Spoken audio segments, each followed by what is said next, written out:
evening, viewers. The journey from illness to wellness might be a challenging one, but definitely not an impossible one. The first step we may have to take would be a change in lifestyle. So, here we are here in another episode with health experts talking to us, giving us advice on different health conditions.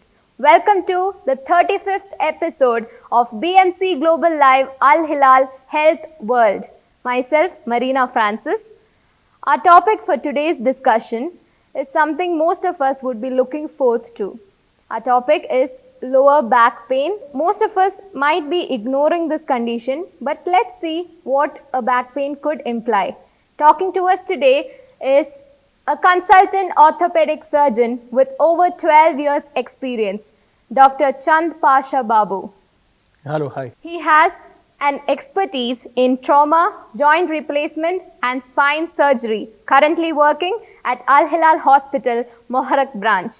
So let us hear more from him about the topic back pain. Good evening, doctor. Hello, hi. How are you? I'm good, doctor. How are you? Yeah, good. Doctor, welcome to this show. Thank you for joining with us today. Doctor, most of us, at least once in our lifetime, would have experienced a back pain. So my first question would be, how common is back pain? Yeah, low back pain is quite common, like back pain generalized, like the upper back pain and the lower back pain.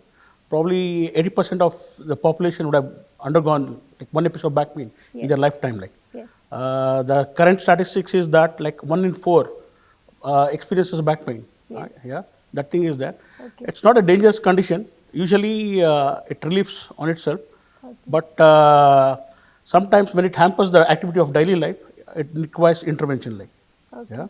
So, doctor, what are the risk factors associated with back pain or the causes that can cause back pain? See, the risk factors most commonly I see at my clinic is they are the people coming with desk jobs, being in the Yes. same posture for a long time. Either they have improper posture, working on the system, with looking at the screens in abnormal posture, sitting for a long time. What happens here is the being in the same posture for a long time, the muscles goes into spasm, Yes. and this monotonously of being in the same posture results in back pain. Okay, these are micro injuries happening over a period of time. Like it's not all of a sudden they come. Like it's happening every day and every day over a period of time. That's how the pain starts in these kind of people. The other people are sedentary lifestyle. Heavy workers, heavy laborers. These people they lift heavy weights. Then they have probably something called as the disc prolapse, something like that. They present with this different kinds of pain. Like, and there are other specific causes like tumor, trauma, infection. These are other causes. And the risk factors associated are like obesity, smoking. These are the risk factors. And also seen in people who are mentally depressed, anxiety. These are also associated with back pain. Okay. Yeah.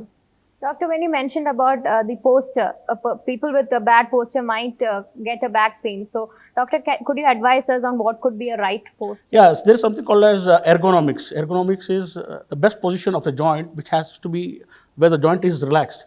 Okay. So, especially for the cervical spine and the upper back pain, upper spine and the lower spine.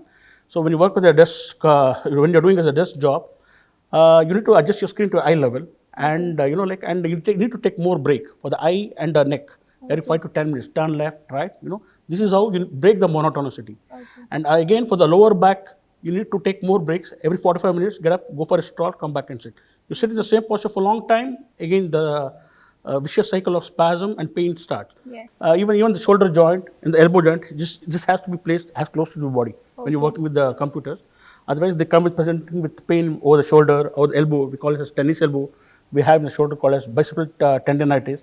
Even with the wrist pain, we have this redder tenosynovitis. These are the different conditions which is associated with, especially with abnormal back posture. Like.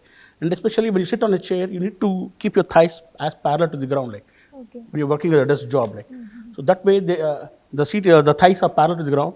It has to form a 90 degree around the knee joint. So that way there's no pressure on the knee.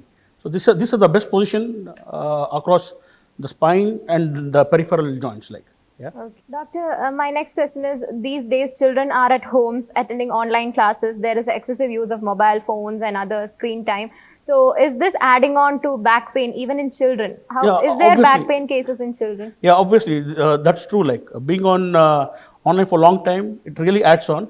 Only thing is the parents, they should help the children with getting screen which are bigger enough. Probably they can have their classes on a television, something like that, rather concentrating on a small mobile screen. True. These things, and that's a must. And adjusting the screen to the eye level, and probably they can have vision glasses Yes. with the blue tint for the computers. Okay.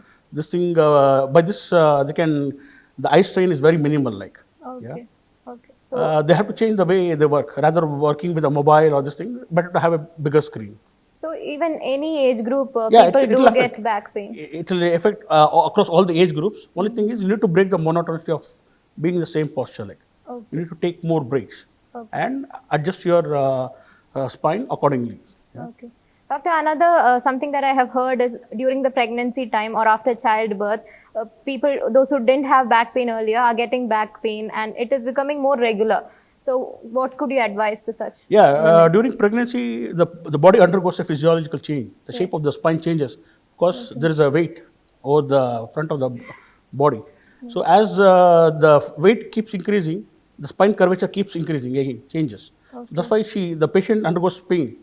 Yeah, over a period of time, probably we have patients during pregnancy, they come with back pain and pain over the upper thighs. They have this numbness. We call it as meralgia parasitica. Like, Okay. usually some people with rest and with medications, they relieve, even with some physiotherapy. Okay. And other thing, what we see commonly in pregnant women or post-pregnancy is, again, during lactation, I mean, they don't give good support to the back while lactating the baby. So, best advice for a post-pregnant woman is to have adequate support, back support while breastfeeding. So that way they can decrease the pain and take supplements like supplement calcium and vitamin D to strengthen the backs. So that would be more helpful. Like, Okay. the key in postpartum women or post-pregnant women is they need to have a good back support while they're lactating. Okay. Yeah? Haphazardly, they can't sit randomly anywhere and just breastfeed. Have a good back support, hard back support, and breastfeed. That's the ideal thing. Like. Doctor, next question would be, what about weight gain and back pain? Especially these days, most of us are at home. We have not much activities. We don't engage in much activities. So, doing more activities would increase back pain, or being an active person would reduce the chances of back pain? See, the right activity for right individual, that's a must. Like, Okay, see, true. people with age, they can't do heavy lifting, this kind of a Yes, thing. yes. So probably, see, any athlete, when he ages, he retires. He retires from sports, from dynamic sports to non-dynamic sports. Yes, yes. These are the best things. True. See, with age, you can't continue to be in a dynamic sports. Yes. You need to change from dynamic sports to non-dynamic sports. So that will help in the longer run to keep yourself active. Yeah, definitely at home you can do regular walking or cycling, indoor cycling or outdoor cycling. That would keep that'll keep you more active, and probably can do some stretching exercises, aerobics. These things are quite fine. Like, Okay. yeah. Okay. So you need to take a call when you will shift from dynamic sports to a non-dynamic sports. That's a must. Like, Okay. yeah. So that way you can decrease the injuries happening. Yeah. Is food or diet related to back pain in any manner? Yeah, definitely. Diet also helps, especially the right kind of diet you choose, where you increase your weight. When the weight is increased, definitely that results in change in your posture, Yes. affecting the change in the posture of the spine also. So definitely the pain aggravates. That Okay. could be there. And like vitamins, like vitamin D and the calcium, these things are very essential. Like, at least in a year or two, especially in the girl, we need to get your vitamin D assay done. At least definitely at least once in a year or two. Then take a correction. It will help you like getting good bones. Yeah. So the back pain and generalized body pain will decrease. Doctor, so there are people complaining about getting back pain on and off. So my next question is, how long will it take for a back pain to get cured? See, usually back pain, as I told, it's self-limiting. Yeah, we have classified back pain as acute, subacute, and chronic. Okay. Acute back pain is lasts for 3 weeks. Like, Okay. that's specific causes will be there. So you need to identify the specific cause, like strain or metabolic, something like the serum uric acid levels are elevated, and they have back pain, or they have some infections, pelvic inflammatory diseases. Okay. You need to identify the cause, associated sacroiliitis they have. So you need to identify the cause and treat. Usually over a period of week to 3 weeks, usually it subsides. The other causes will be disc condition, or facet joint arthritis, osteoarthritis associated around the spine.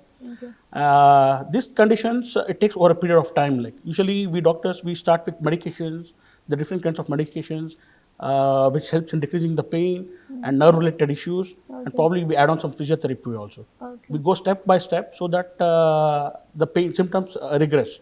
If still persists, then definitely we consider it as a chronic back pain. Then we need to treat it with surgery. Okay. Yeah. Okay. Doctor, could back pain be the indication of some other disease or a major disease? Yeah, in any definitely, case? definitely. I told you as tumor conditions like secondaries metastasizing to the spine. Okay. So we need to find out a primary. Primary could be in the breast or a lungs or a prostate. So Okay. there are different conditions where the primary tumor is somewhere else and it metastasizes to the spine like. Okay. Yeah. So with that, when we usually the present with back pain, then we do an analysis. What is the reason to find out? Then we come to know there are metastases around other part of the body. So we can do other tests like a PET scan, something like that, to know how far it is spread around. Then accordingly we can treat it. Doctor, once a person gets back pain, what can I do about it? Would be my Yeah, next you need to question. take. When you get a back pain, usually simple back pain are self-limiting. It decreases on its own. You can take rest at home, absolute bed rest with a little amount of painkillers. Okay. So usually it settles down in a couple of days. Okay. If it's not settling down and it's interfering in the activity of daily life, yeah, and you have other symptoms like numbness, okay, and pain radiating to your nerves, your limbs, Okay. then definitely you need to intervene and take an advice from a doctor. Like, Okay. yeah. So when you reach out to a doctor, probably he would advise for an X-ray or a CT scan or an MRI, where they assess your spine, okay, to rule out the different causes. Yeah. Usually we have disc. Yeah. I'll just show it to you. Sure. Yeah. We have something called as a disc prolapse. This is the disc. Okay. The disc is outside and touches the nerve, like. Oh. So when this condition is resulting, there is pain dragging throughout your whole limb, like. Okay. Yeah. With the severity of disc, the size of the disc, then you have this numbness. Okay. So we need to address the cause. The next comes is the joint. We have small joints in the spine. So with aging, we have degeneration, osteoarthritis around this. So we call this as facet joint arthritis. Yeah, we call this spondylitis. Yeah, this kind of a thing. Then there is some other intervention is there. So that can be addressed. Yeah. Okay. And we have other causes like trauma, there's a fracture of the spine, or some tumor associated with the spine. So and infections around the spine. So there are different causes which needs to be assessed with the help of a CT or MRI. Okay. So then you can have a definitive plan of action, either medications only or physiotherapy or surgery. Yeah. Okay. Okay. Doctor, so you told about various injuries that can happen to the back that causes back pain. So when do I know when should I see a doctor if I'm having a back pain? Should Yeah, I treat it myself? Should I just take rest, or when should I see a doctor? Yeah, when you have profound numbness or pain radiating to your limbs or upper limbs or lower limbs, Okay. and in spite of taking medication, the pain is not getting relieved, intolerable pain, then definitely you need to concern. It's a concern and you need to see a doctor. Like. So then based on the condition and assessment, he would suggest like whether you can go only with the physiotherapy or added with medications, or you need definitive surgery, because prolonged use of painkillers also is not good. So it will affect your other end organs. Yes. Yes. Yeah. So you need to decide like take a call better, like rather treating yourself. Doctor, so after we have covered many aspects, I guess. So at the end, what could be a takeaway message you would like to give the viewers? Yeah, take away message as per your age and your body framework. You need to choose what kind of exercises to be done, what needs to be avoided, and avoid bending and lifting heavy weights. These are the primary concerns. As we age, we don't get to know that we are aging. We tend to lift the same kind of weight when we are young. This thing has to be taken in a more cautious way. Yes. And that's the best thing. And please ask for help when it is required. Like especially, don't treat yourself for a long time. So when still with regular NSAIDs or painkillers, the back pain is not coming down, definitely you need an intervention. Yeah, get assessed and get it treated. Yes, doctor. I think we have covered most of the aspects regarding back pain. Thank you very much, doctor, for joining with us today. Thanks a lot. Thank and you. answering Thank all you. our questions. Viewers, definitely that would have been a very useful episode with very useful advice regarding our posture and what all could trigger a back pain. We shall have a continuation of this episode in the coming episodes. So until we meet in the next week of Health World, next week, same day, same time, this is Marina Francis signing off. Stay safe, stay healthy. Good night.